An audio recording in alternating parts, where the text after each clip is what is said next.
So I think the war in Syria wouldn't have happened if the Iraq war wouldn't have happened. So the Iraq war was driven obviously by the neoconservative movement here in America, military industrial complex, but a big part of that was also the Israeli lobby. Benjamin Netanyahu at the time, who had just gotten done being the Israeli prime minister, I think he was still in government, he was like the finance minister, he came and he aggressively lobbied and testified in the House and in the Senate that Saddam was developing weapons of mass destruction. So he helped launder that narrative that Saddam was developing weapons of mass destruction in conjunction with the military industrial complex and neoconservatives to say that we had to go in and we had to take away the nuclear weapons. You also had others in like the think tank realm, the same thing, the media echo chamber, who was saying that Saddam was linked to Al-Qaeda and to 9/11 potentially. So they laundered those talking points as well. Now, Benjamin Netanyahu and the Likud party really wanted us to go in and take out Saddam so that they could have basically a launching pad for operations into Iraq and then also into Syria. They wanted us to do the heavy lifting so that they could eventually get their goal of taking out Assad, who was supporting Hezbollah and Hamas, and then also taking out Iran. So that's why they supported the war in Iraq. The prime minister at the time, Ariel Sharon, initially said, no, I don't support this. I want America to focus on taking out Iran first. But then eventually he got on board. So you basically had both major political parties inside of Israel pushing for the war in Iraq. The Israelis also wanted access to Iraq's oil supply so that they could get a pipeline of oil coming out of Iraq and directly into Israel, circumventing Syria, because they didn't want it to go through Syria because Assad was supporting the Iranians and supporting Hamas and Hezbollah.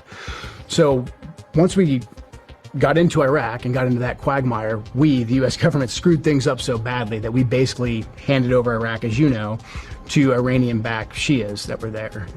So by the time we were done in Iraq, Iran pretty much controlled Iraq through their proxies, helped them circumvent sanctions, made Iran even stronger. So then you had the Shia crescent. You basically had a unification of Tehran, Baghdad, and Damascus, forming that crescent, that land bridge of Iranian supplies going right into Israel's backyard. So the Israelis at the end of the Iraq war were like, no, this is not going to work at all. We have to break this up. We have to go to war in Syria. We have to take down Assad. There's some energy from the people. I think it was somewhat organic. But then in short order, we came in and we said, we're going to work with the Israelis, but we're also going to have to work heavily with the Sunni population on the ground in Syria to create an uprising. And that's where ISIS came from. We worked directly with Al-Qaeda. Hillary Clinton's emails confirm this. The operations that we were doing to support the so-called Free Syrian Army, and there were some moderates there, but the most effective guys initially were Al-Qaeda and then eventually ISIS. Now, obviously, ISIS got out of control and they started plotting attacks in Europe. They started plotting attacks in America. They took over large swaths of Iraq. So we then had to go back and put out once again the brush fire that we had started and go after ISIS. That's where I lost my late wife. But Israel was the driving factor in that. We took down Saddam, who was a strong man against Israel. We then had to go in and take out Assad, who was a strong man against Israel as well. And now this is the third phase. We're going now into Iran to take out that strong government for Israel. Who did we put in charge of Syria? We screwed the whole thing up so much we that handed it to a leader of fucking Al-Qaeda. Yep, he was in ISIS initially. He was in Al-Qaeda initially in Iraq, fighting against us. We had him in jail, joined ISIS, broke off from ISIS, hand-selected by bin Laden's right-hand man, Ayman Zawahiri, to lead Nusra, and then they rebranded. And this is the number one way to fool Americans as a jihadist is just put on a suit and get a good PR company, and then apparently we'll just believe whatever you say. There's videos of this guy holding people's heads that he cut off. Yeah, he's the thug. He's shaking he's a brutal President terrorist. Trump's hand. Yeah, horrible advice. Yep. And so what the fuck are we doing? Exactly. What are we doing?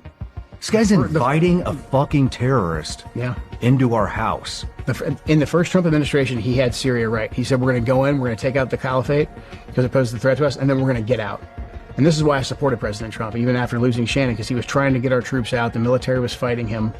And then when Assad fell in December, right before President Trump even took office, when Assad fell and Jelani, whatever, HTS, took over Syria, President Trump put out a truth, you can still probably pull it up, where he says, whatever happens in Syria, it's not our business. I always said it was a bad idea. I don't want to be involved in Syria. And that was actually the right approach, because it was too late for us to go back in and, fight the new government, etc. Best thing that we could have done is back off, let the Turks, let the Israelis, let our regional partners kind of take lead there.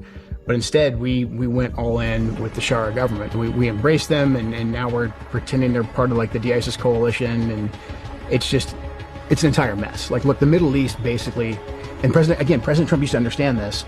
The Middle East is a place where you can just get involved in these never-ending quagmires, and you start one fire to put out another, and you never fully extricate yourself. And at the end of the equation, there's never a clear benefit for the American people. And that's gotten us to this state that we're in right now, and we have to stop that.